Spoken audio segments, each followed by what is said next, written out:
Jai Hind, good morning everyone. Have a good day ahead. My name is Uzma Nikhar. I am going to teach the physics demo lecture.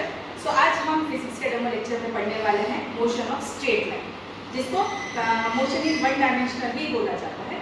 तो आज के lecture में हम पढ़ेंगे motion के basic terminologies, जिसमें multiple topics हम cover करने वाले हैं, जैसे कि mechanics किसको बोलते हैं, rested motion किसको बोलते हैं, types of motion किसको बोलते हैं, frame of references क्या होता है, motion one dimensional, two dimensional, three dimensional क्या होता है, and scalar and vector quantities किसको कहा जाता है. सो बेसिकली मोशंस के बारे में इन शॉर्ट हम सारे बेसिक चीजें आज के लेक्चर में कवर अप करेंगे. चलिए स्टार्ट करते हैं आज के लेक्चर के लिए. तो बेस्ट ऑफ वे ये है कि आप नोटबुक लेकर बैठ जाइए ताकि आपको सम ऑफ द बेसिक जो भी डेफिनेशंस है वो लिखने में आसानी हो जाए, आपके दिमाग में वो डेफिनेशंस अच्छे से बैठ जाए. इसके लिए if you are going to write down during the lecture it will be helpful for you. Let's move on.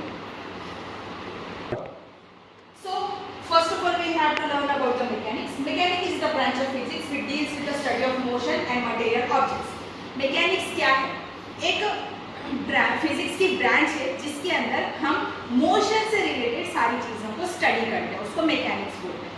Basically motion के रिलेटेड जो भी टॉपिक्स हम 11th फिजिक्स में पढ़ेंगे वो मैकेनिक्स के अंदर आते हैं, जैसे कि motion in straight line, motion in one dimensional, motion in two dimensional, motion in three dimensional, gravitational, multiple chapters हैं जो हम इसके अंदर पढ़ते हैं. अभी बेसिकली मैकेनिक्स को दो टाइप्स में डिवाइड किया गया है, जैसे कि mechanics have two types, one is statistics, another one is kinetics, जिसको काइनेटिक्स भी बोला जाता है, and it is also divided into dynamics. So first of all, what is mean by statistics? Statistics is the branch of mechanics which deals with the study of material objects at rest. Simply अगर हम बोले तो statistics किसको consider किया जाता है? ये भी मैकेनिक्स की एक ब्रांच है जिसमें हम ऑब्जेक्ट के बारे में लर्न आउट करते हैं, बट कब? जब ऑब्जेक्ट रेस्ट पोजीशन में हो. रेस्ट क्या होता है फर्दर हम नेक्स्ट आगे उसके बारे में लर्न आउट करेंगे कि रेस्ट किसको बोलता है. लेकिन अभी के लिए जो भी ऑब्जेक्ट रेस्ट पोजीशन में होता है उसके ऊपर जो भी स्टडी की जाती है उसको स्टैटिस्टिक्स कहा जाता है. Next move for the kinetics और kinetics, the branch of mechanics which deals with the study of motion of material objects without taking into account the factor of cause of motion. Kinetics और kinetics क्या है? ये भी mechanics की branch है जिसमें हम ऑब्जेक्ट के बारे में ही लर्न आउट करते हैं, लेकिन कब? जब वो ऑब्जेक्ट मोशन में है, लेकिन without knowing the cause of the motion, which study we used to be do, that study is known as kinematics or kinetics. Example, एक गाड़ी है जो पर्टिकुलर स्पीड एंड वेलोसिटी से चल रही है, फॉर एग्जाम्पल 10 मीटर पर सेकेंड स्क्वायर और 10 मीटर पर सेकेंड के स्पीड से वो कैरी आउट कर रही है. तो अगर हम उसकी स्पीड एंड वेलोसिटी अगर पता चल रही है तो हम उसको किस स्टडी में कंसीडर करेंगे? काइनेटिक्स और काइनेटिक्स में कंसीडर करेंगे. Same way the dynamics is the branch of mechanics which deals with the study of motion of objects taking into account the factor which causes the motion. अभी next same study, अगर object कोई motion में है तो उसी के बारे में हम लर्न आउट कर रहे हैं, लेकिन उस मोशन के पीछे का कॉज क्या है, कौन सी फोर्स उसके ऊपर वर्क आउट कर रही है, किस फोर्स की वजह से वो मोशन हो रहा है. जब हम इसके बारे में डिटेल स्टडी करते हैं तो उसको डायनामिक्स बोला जाता है. जैसे कि अगर एक ऑब्जेक्ट ऊपर से नीचे फेंकने पर नीचे गिर रहा है, वो कितनी स्पीड से गिर रहा है अगर हम कैलकुलेट करेंगे तो वो आएगा काइनेटिक्स में. लेकिन वो किस फोर्स की वजह से नीचे जा रहा है, किन किन तरह के फोर्स उस ऑब्जेक्ट के ऊपर वर्कआउट कर रहे हैं जिसकी वजह से उसके अंदर वो चेंजेस आ रहे हैं, अगर हम उसके बारे में डिटेल स्टडी करेंगे तो हम उसको कंसीडर करेंगे डायनामिक्स. ओके, सो ये बेसिक टर्म्स ऑफ मैकेनिक्स है. बेसिकली मैकेनिक्स एक ब्रांच ऑफ फिजिक्स है जिसके अंदर हम मोशन ऑफ ऑब्जेक्ट्स जो है वो लर्न आउट करते हैं. अगर हम रेस्ट पे हुए ऑब्जेक्ट के बारे में लर्न आउट करते हैं तो उसको स्टैटिस्टिक्स कहा जाता है. Without knowing the cause of motion, अगर कोई ऑब्जेक्ट मोशन में उसके बारे में स्टडी करते हैं तो उसको काइनेटिक्स और काइनेटिक्स बोला जाता है. And knowing the cause of the motion, if you are going to learn about the object, उसको हम बोलते हैं डायनामिक्स. ओके, तो ये हो गया मैकेनिक्स के बारे में. इस चैप्टर में हम बेसिकली सिर्फ पढ़ने वाले हैं काइनेटिक्स के बारे में एंड स्टैटिस्टिक्स के बारे में. The motion at rest and motion at the object at rest and the object at motion without knowing the cause of it. So basically जो motion in straight line होता है और motion in one dimensional और motion in plane जिसको हम बोलते हैं, वो सारी चीजें काइनेमेटिक्स के अंदर इंक्लूडेड होती हैं. We'll go for the further next slide of this chapter. We'll learn about what is mean by rest. Basically हम चीज़ों को कंसिडर करते तो उसके लिए हमको कुछ फ्रेम ऑफ रेफरेंस या फिर रेफरेंस पॉइंट की जरूरत है, जिसके लिए रेस्ट बोला जाता है. An object is said to be at rest if it does not change its position with respect to time, right, with respect to its surrounding, then the object is known as at rest. इसके एक example लेते हैं. अभी अगर हम ये classroom की बात करें, मैं यहाँ पर लेक्चर स्टार्ट हुआ जब से अगर एक ही पोजीशन पे रुकी हुई हूँ एंड एक पर्टिकुलर टाइम इंटरवल तक मेरी पोजीशन अगर चेंज नहीं हुई है, तो आपके कंसिडरेशन में मैं किस पर होंगी? रेस्ट पर होंगी. अब ये बोर्ड आपको दिखाई दे रहा है. अब कितने भी दिन बाद देखो इस बोर्ड की पोजीशन में कोई चेंजेस हो गए क्या? नहीं. Then the board is said to be at rest. So अगर with respect to time and with respect to surrounding किसी ऑब्जेक्ट की पोजीशन के अंदर चेंजेस नहीं होते हैं, तो हम उस ऑब्जेक्ट को कंसीडर करते हैं to be at rest. And same way, an object is said to be at motion if it changes its position with respect to time and with respect to its surrounding. अगर कोई object अपनी position with respect to time and with respect to surrounding change करता है, तो उसको हम बोलते हैं ऑब्जेक्ट इज इन मोशन.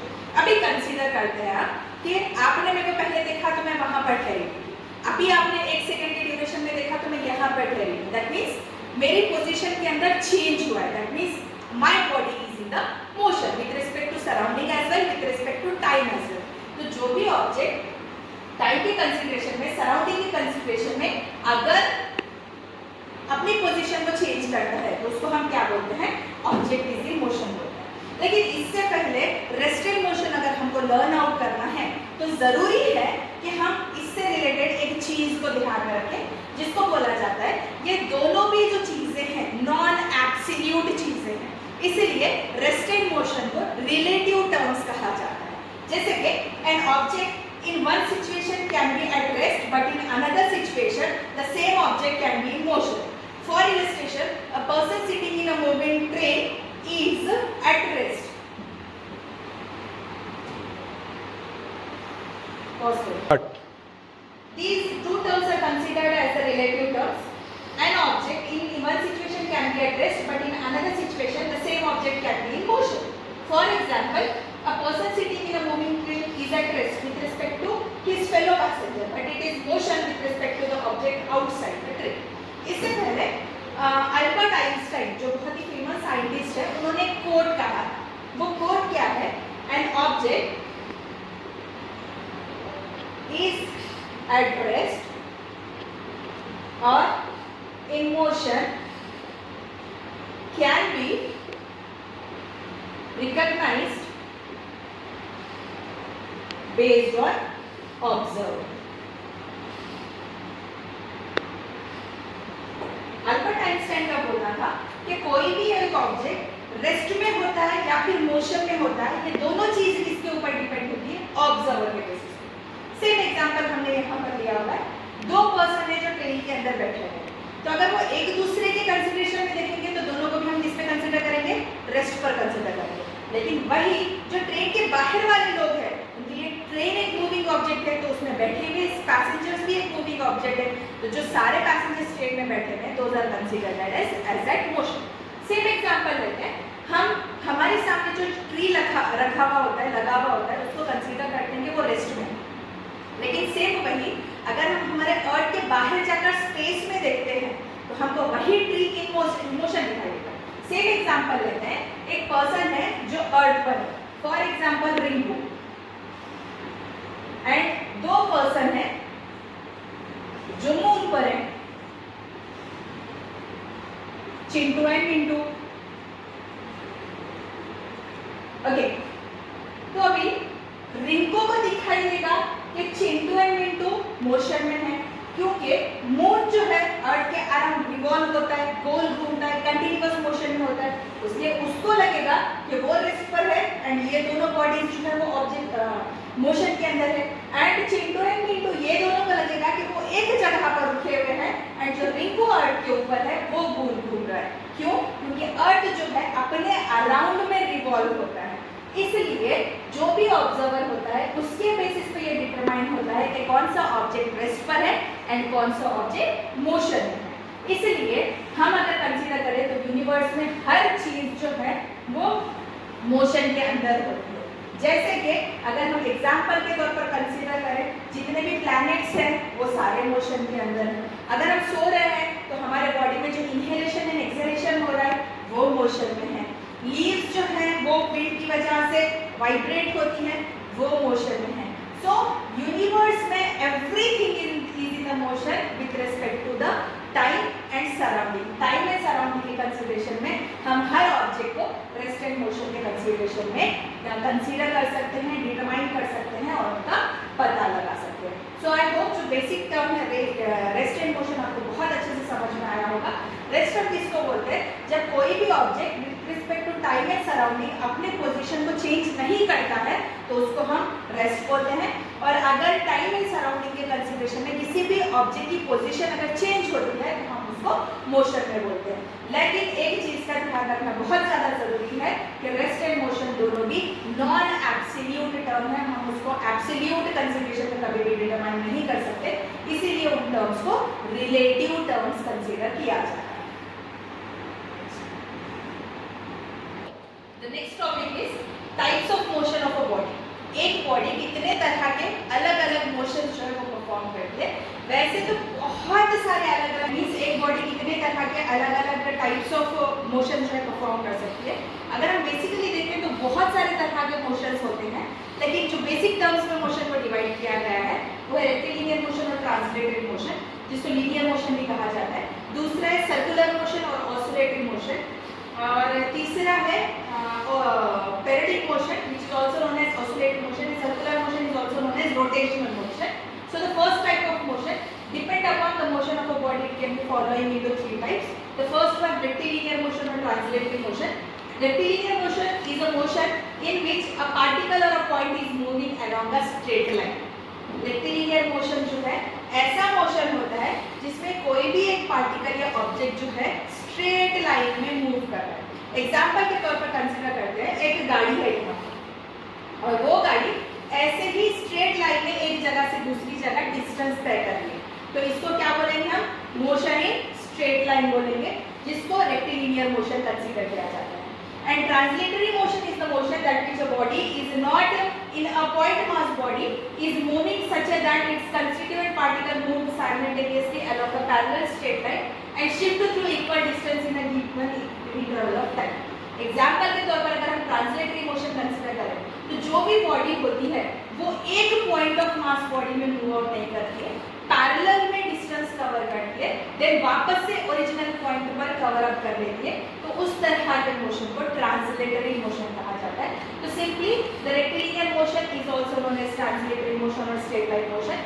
जब कोई भी एक ऑब्जेक्ट स्ट्रेट लाइन में अपने पार्ट को कवर अप करता है तो उस मोशन को रेक्टिलिनियर मोशन कंसीडर किया जाता है। The second motion is circular motion, और the next type of motion is circular motion.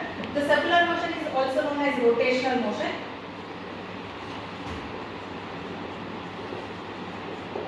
There is a slight difference between rotational motion and circular motion. So first we learn about the circular motion. A circular motion is that motion in which a particle or a point mass body is moving on a circle. And a rotational motion is that motion in which a body is not point mass body, it is moving such that its all constituent particles move simultaneously along a centric circle whose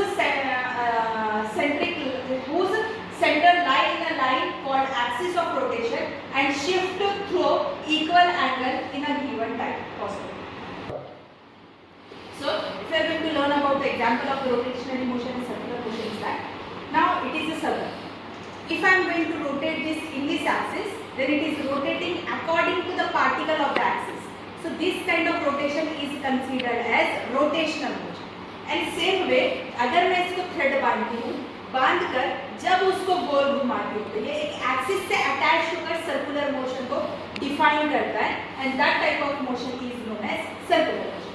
example के तौर पर आप अभी देख चुके हो, rotational motion मतलब इसके पार्टिकल्स अटैच्ड होते हैं रोटेशन के अंदर, तब जाकर रोटेशन परफॉर्म होता है, तो उस तरह के मोशन को हम रोटेशनल मोशन बोलते हैं।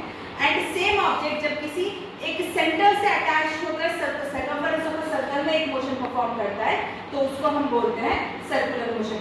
एग्जाम्पल के तौर पर अगर हम कंसीडर करते हैं तो जो अर्थ का मोशन होता है, the motion of earth revolves itself is known as rotational motion, and जब अर्थ सन के अराउंड में रिवोल्यूशन परफॉर्म करता है तो उसको बोला जाता है सर्कुलर मोशन। सो ये एग्जांपल से भी आपको circular motion and rotational motion बहुत आसानी से समझ आएगा। The next type of motion is oscillatory motion and vibrational motion. This is also known as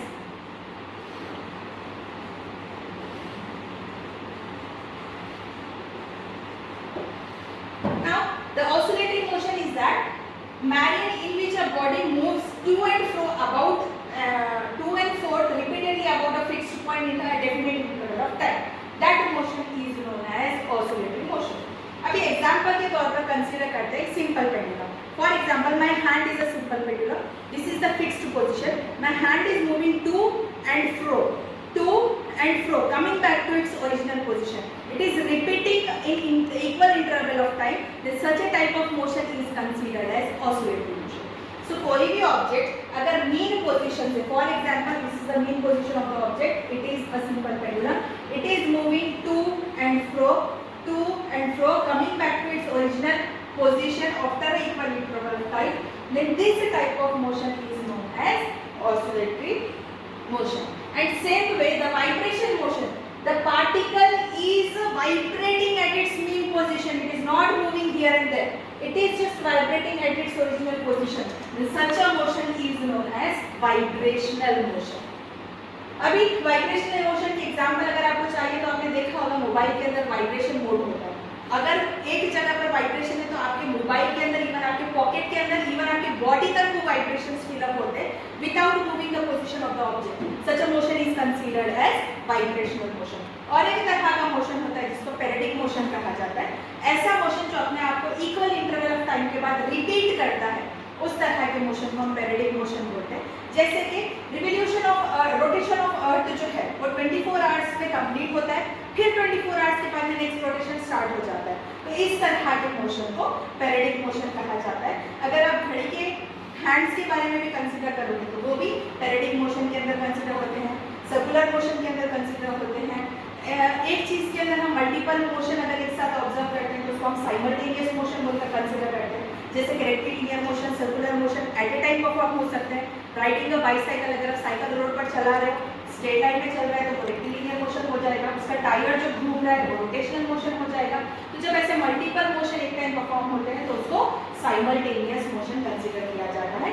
so these were the various types of motion, that is rectilinear motion, circular motion, circular motion is also known as rotational motion, and third one is nothing but oscillatory motion and periodic motion, oscillatory motion and vibratory motion, and another one is nothing but periodic motion and simultaneous motion. So these are basic some of the types of the motion. इनको छोड़कर भी और बहुत सारे अलग अलग तरह के मोशंस अवेलेबल हैं जो हम एग्जाम्पल्स के जरिए से लर्न आउट कर सकते हैं।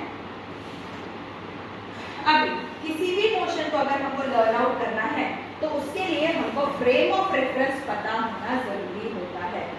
अभी फ्रेम ऑफ रेफरेंस पता होना जरूरी होता है तो फ्रेम ऑफ रेफरेंस होता क्या है ये भी पता होना जरूरी है। So in order to specify the position of a object then we need to use a reference point and a system having a set of axis. This point intersection O of their axis is called as origin. It serves as reference point for the position of the observer. सबसे पहले हमको किसी भी object के motion के बारे में पता करना है, उसके पोजीशन के बारे में पता होना चाहिए। और अगर हमको पोजीशन डिटरमाइन करना है तो उसके लिए कुछ एक्सिस का होना जरूरी है। फॉर एग्जांपल हम बेसिकली दो एक्सिस यूज करते हैं, एक होता है एक्स एक्सिस, दूसरा होता है वाई एक्सिस। और ये y axis and x axis जहाँ पर कोइंसाइड करते हैं उसको हम कंसीडर करते हैं reference point, which is also known as origin, जिसको हम कैपिटल O से डिनोट करते हैं।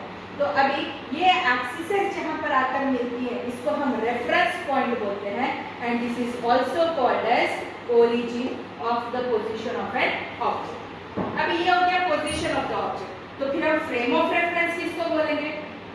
The frame of reference is a system of coordinate axes attached to an observer having a clock with respect to which the observer can be described position, displacement, acceleration, etc. of the moving object. Frame of reference क्या है? ये एक system of coordinates है जिसमें एक person के पास clock होना ज़रूरी है। डिस्टेंस मेजर करने के लिए कोई मतलब डिस्टेंस मेजरमेंट इक्विपमेंट होना ज़रूरी है, जिसको हम एक्सिस के तौर पर कंसीडर करते हैं, एंड वो खुद एक ऑब्जर्वर है। तो ये सारी चीज़ें लेकर जब वो किसी ऑब्जेक्ट की पोजीशन, डिस्प्लेसमेंट, एक्सेलरेशन, ये सारी चीज़ें डिफाइन करता है, तो that is considered as the frame of reference. बाहर पर्सन है ब्लॉक के, जिसको हमने सी बोला। अगर अब हम इसमें ए को पूछते हैं कि बी की वेलोसिटी क्या है, तो ए क्या बोलेगा? B is not moving, it is at rest. B जो है उसके अंदर कोई भी मूवमेंट नहीं हो रहा है, वो रेस्ट पर है। लेकिन अगर हम वही क्वेश्चन सी से पूछते हैं तो वो बोलेगा कि बी जो है एक पर्टिकुलर वेलोसिटी v के साथ x डायरेक्शन में मूव आउट कर रहा है। तो इससे हम क्या स्पेसिफाई करते हैं कि जो भी ऑब्जेक्ट है वो एक पर्टिकुलर फ्रेम ऑफ रेफरेंस में है, जिसके पास क्लॉक भी है, कोऑर्डिनेट एक्सिस भी है एंड ऑब्जर्वर भी है। ये सारी चीज़ों को कंबाइन कर हम फ्रेम ऑफ रेफरेंस जो है वो कंसीडर करते हैं। अभी एग्जाम्पल के तौर पर अगर हम और एक एग्जाम्पल के तौर पर डिटरमाइन करते हैं, एक पर्सन है जिसको मैंने बोला कि यहाँ से उस कॉर्नर तक जाकर इस रूम का डिस्टेंस जो है वो रिकॉर्ड करते हैं, मतलब आप इतना डिस्टेंस कितनी स्पीड में कवर अप करते हो। तो मैंने मेरा स्मार्ट वॉच को ऑन किया, उस पर्सन को बोला कि यहाँ से तुमको सेम स्पीड से वहाँ तक भागकर जाना है और उस डिस्टेंस को कवर अप करना है। तो एग्जाम्पल के तौर पर जो डिस्टेंस था वो कितना था? 100 मीटर्स, और ये डिस्टेंस इसने अराउंड 10 सेकेंड्स में कवर अप किया, राइट। तो ये दोनों चीज़ों के बेसिस पे मैं वेलोसिटी और the speed of the object जो है इजीली डिटरमाइन कर सकती हूँ। तो मेरे पास, मैं ऑब्जर्वर हूँ, मेरे पास एक्सिस है, टाइम है, दैट मीन्स ये तीनों चीज़ें मिलकर क्या बनाती हैं? फ्रेम ऑफ रेफरेंस बनाती हैं। किसी भी पॉइंट को रेफरेंस करने के लिए एक फ्रेम बनाती हैं, जिसको कहा जाता है frame of reference. Based on this, there are two types of frame of references are there. तो अभी हम पढ़ेंगे कितने तरह के frame of reference हैं and वो क्या होते हैं। So the types of frame of references are, there are two types, inertial frame of reference and non-inertial frame of reference। दो तरह के frame of reference होते हैं, जिसको हम inertial बोलते हैं and non-inertial बोलते हैं। What is mean by initial frame of reference? And inertial frame of reference is a frame where Newton's law holds true. That means no external force is acting on a body; it will stay at rest or remain in uniform motion. Suppose a body is kept on the surface of the earth. For a person on earth, it is at rest. For while a person on the space, it is considered to be at motion. इसी को कहा जाता है inertial frame of reference. So simply अगर हम बोलेंगे कोई observer है, अगर वो रेस्ट में है या फिर यूनिफॉर्म मोशन में है। यूनिफॉर्म मोशन किसको बोलते हैं ऑलरेडी हमको पता है।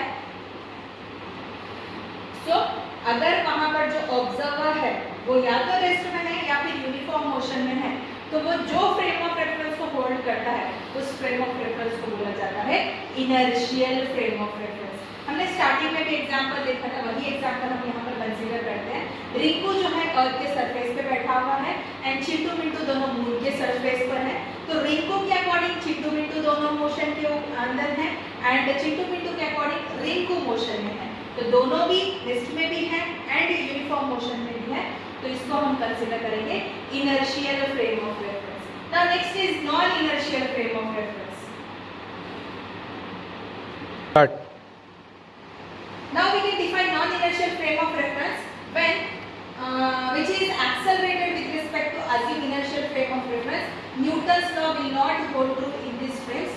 So in the above example, if we assume Earth to be inertial reference frame, the Moon becomes non-inertial reference frame as it in accelerated motion with respect to Earth. But if we want to make Newton's law hold here, we need to take some mysterious forces also known as pseudo forces.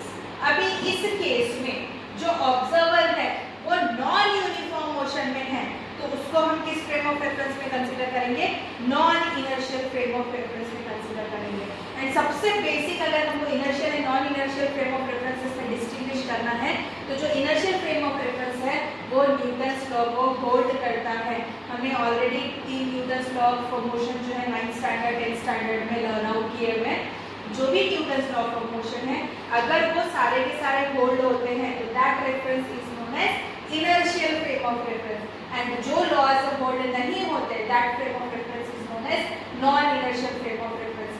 अभी ये जो observer है ये non uniform motion में हो जाएगा. अगर कोई ऑब्जर्वर नॉन यूनिफॉर्म मोशन में है तो इस तरह के फ्रेम ऑफ रेफरेंस को हम non inertial frame of reference consider करते हैं. एग्जाम्पल वही लेना है हमको जो अर्थ एंड मून का एग्जाम्पल हमने लिया था.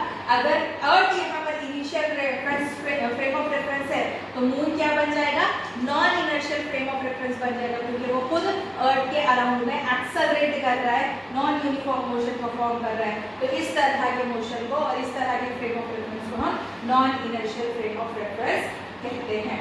सो इन शॉर्ट अब तक हमने जितना भी पढ़ा है उसको in short briefly shortly revise करते हैं. फर्स्ट हमने पढ़ा रेस्टेड मोशन, फिर उसके बाद में हमने पढ़ा types of motion. Types of motion में हमने देखा rectilinear and transitional motion, then circular and rotational motion, then oscillatory and periodic oscillatory and vibrational motion, then periodic and simultaneous motion. Then उसके बाद में हमने देखा रेफरेंस किसको बोला जाता है, ओरिजिन किसको बोलते हैं, फ्रेम ऑफ रेफरेंस किसको बोलते हैं, types of frame of references कितने हैं, इनर्शियल फ्रेम ऑफ रेफरेंस है, non inertial frame of reference. So जितना भी अब तक हमने कवर अप किया है आई होप आपको इजीली बहुत अच्छे से समझ आया होगा. Will move for the next part of the chapter, motion in one dimension, two dimension and three dimension. जिसको हम simply motion in 1D, 2D and 3D consider करते हैं. नहीं, अभी देखते हैं. Motion in one dimension, the motion of an object is said to be one dimensional motion if one out of 3 coordinates specifying the position of the object change with time. Such a motion of an object is moved along a straight line path. Motion of two-dimensional object, two-dimensional motion. The motion of an object is said to be two-dimensional motion if 2 out of 3 coordinates specifying the position of the object change with time. In such a motion, it is considered as object moves in plane. And motion in three-dimensional motion. A motion is said to be three-dimensional motion if all the 3 coordinates specifying the position of an object change with respect to time. In such a motion, object moves in space. अब ये basically definitions हो गए. Example के जरिए से देखते हैं. एक गाड़ी है जो स्ट्रेट लाइन में मूव आउट कर रही है, तो इस मोशन को हम बोलेंगे मोशन इन वन डायमेंशन और motion in straight line. Same way अगर ये जो गाड़ी है अगर यहाँ से कहीं यहाँ जाती है और वापस यहीं पर आ जाती है तो इसको हम बोलेंगे मोशन इन टू डायमेंशन और motion in plane. And same way ये गाड़ी यहाँ जाते जाते हवा में उड़ जाती है तो उसको हम बोलेंगे मोशन इन थ्री डायमेंशन. उससे अच्छी और एक एग्जाम्पल लेते हैं. एग्जाम्पल के तौर पर मैंने यहाँ पर एक स्केल रखी है और स्केल पर एक एंट को छोड़ दिया है. ओके, तो एंट अगर सिर्फ स्केल का डिस्टेंस तय कर रही है तो उसको हम क्या बोलेंगे, मोशन इन वन डायमेंशन और मोशन इन स्ट्रेट लाइन. वही मैंने स्केल हटा दिया और इस एंड को एक टेबल पर छोड़ दिया तो वो कहीं पर भी जा सकती है बट इसी के ऊपर जाएगी तो इसको हम क्या बोलेंगे, motion in plane, that is motion in two dimension. Same way वो इधर उधर जाते जाते अगर हम इसकी जगह पर एक हाउस फ्लाई ले लेते हैं, एक मक्खी लेते हैं तो वो यहाँ बैठेगी, हवा में उड़ेगी. मतलब तीनों जो कोऑर्डिनेट एक्सिस है वो तीनों कोऑर्डिनेट एक्सिस स्पेसिफाई हो रहे हैं तो उस मोशन को हम बोलेंगे मोशन इन थ्री डायमेंशन और that is also considered as motion in space. So example के जरिए से आपको इजीली समझ में आएगा कि motion in one dimension, two dimension and three dimension क्या होता है.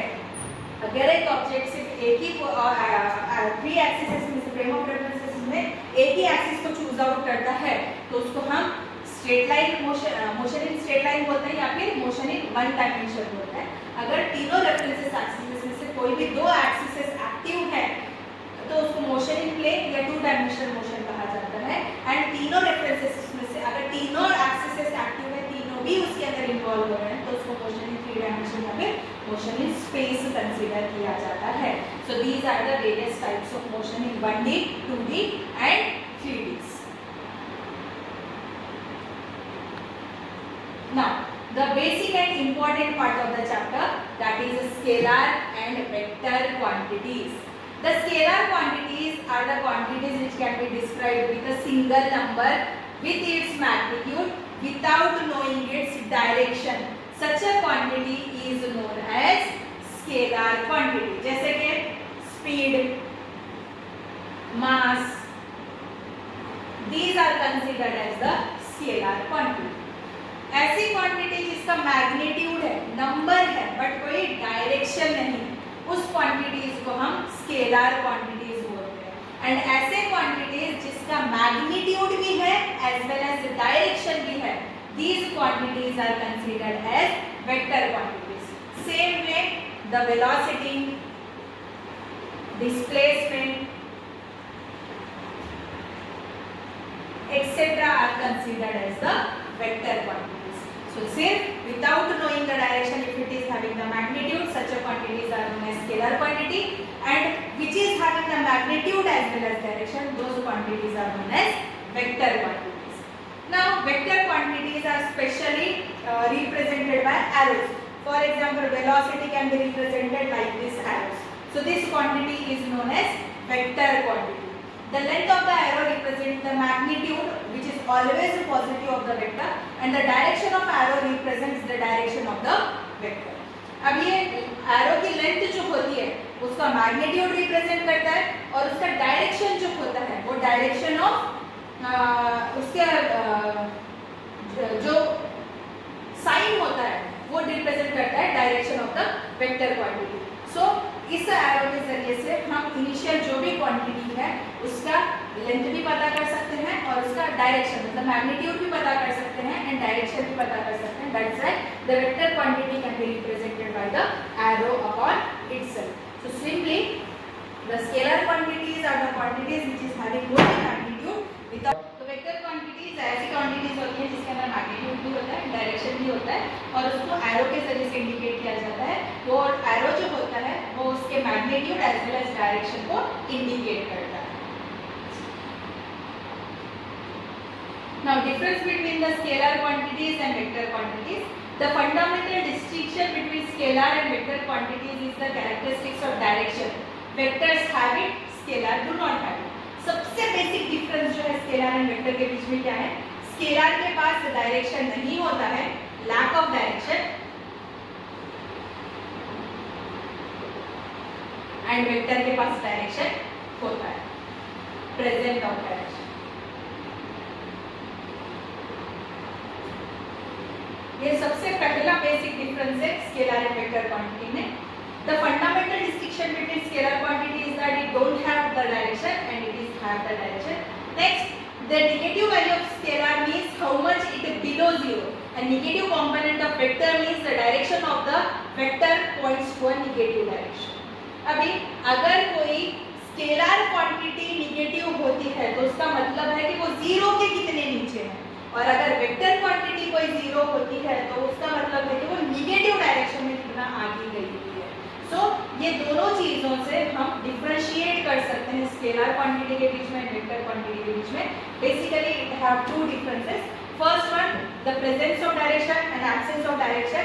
Another one, the negative sign indicates for scalar quantity is below the zero point and in the negative direction. So ये दो बेसिक डिफरेंसेस हो गए vector and scalar quantity के.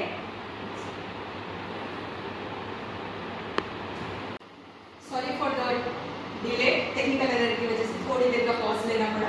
Will continue for the further topics. Motion is mainly described in terms of following terms like distances, displacement, speed, velocity, acceleration and time. So motion को हम basically ये relative terms में determine करते हैं जिसमें distance है, displacement है, speed है, वेलोसिटी है, एक्सेलरेशन है, टाइम है. जिसके लिए हमको इन टर्म्स को जानना बहुत जरूरी है. So basically difference between distance and displacement होता है. डिस्टेंस क्या होता है? The length of the actual path transversed by an object is called distance. Total path covered by an body is called as distance. Simply जो path है, एक body है, for example एक पॉइंट है ए, दूसरा पॉइंट है बी. अभी ए से बी को जाने के लिए मल्टीपल रास्ते हो सकते हैं. कोई डायरेक्ट ऐसे जा सकता है, कोई ऐसे जा सकता है, कोई ऐसे जा सकता है.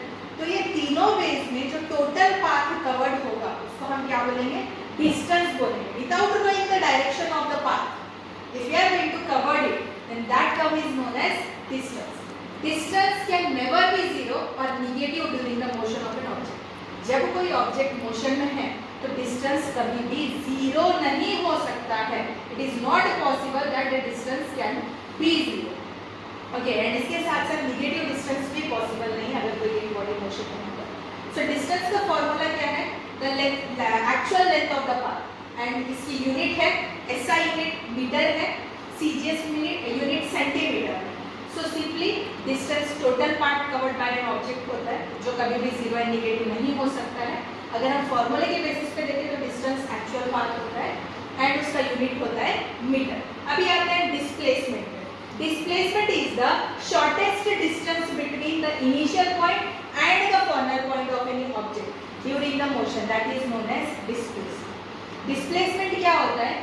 किसी भी ऑब्जेक्ट के जो कवर्ड पाथ है उसका शॉर्टेस्ट डिस्टेंस होता है, उसको हम डिस्प्लेसमेंट बोलते हैं. एग्जांपल लेते हैं.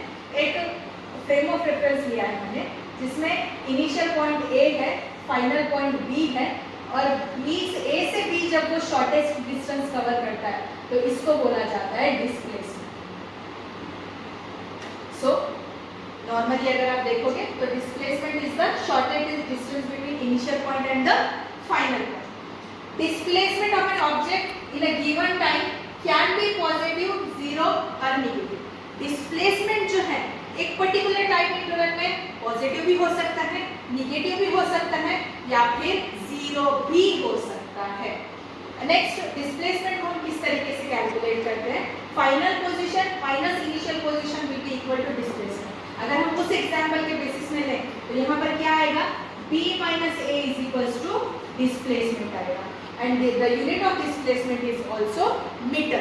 In terms of SI unit, it is considered as meter. In terms of CGS unit, it is also considered as centimeter. So that is the basic distance between basic difference between distance and displacement. Distance is a scalar quantity, displacement is a vector quantity, and these are some of the parameters given for determination of these two things. We are going to determine the displacement at a given interval of time as positive, negative and zero. So some of the examples are given here. Positive displacement. If a person is standing here and it is moving further to cover the particular shorter distance, then it will be considered as positive displacement. Same way, it is moving in the opposite direction, then it is considered as negative displacement. Neither it is moving in both the direction, that is considered as zero displacement with respect to time.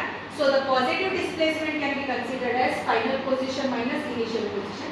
It is came into the positive quantity. Same final position minus initial position, it came into the negative quantity. There is no difference between these two terms. It is zero. That means it is the zero displacement. So based on in which direction the object is moving according to the interval of time, we are going to define as positive displacement, negative displacement and zero displacement. Time के हिसाब से जो object है वो किस direction में move कर रहा है. सो डिफरेंस बिटवीन उसके initial and final and initial के पॉइंट्स के बीच का जो डिफरेंस आता है, अगर वो पॉजिटिव है तो वो पॉजिटिव डिस्प्लेसमेंट होगा, अगर वो निगेटिव है तो निगेटिव डिस्प्लेसमेंट होगा और अगर वो जीरो है तो जीरो डिस्प्लेसमेंट होगा. So children, this is all for today's lecture. Remaining terms or remaining topics we will cover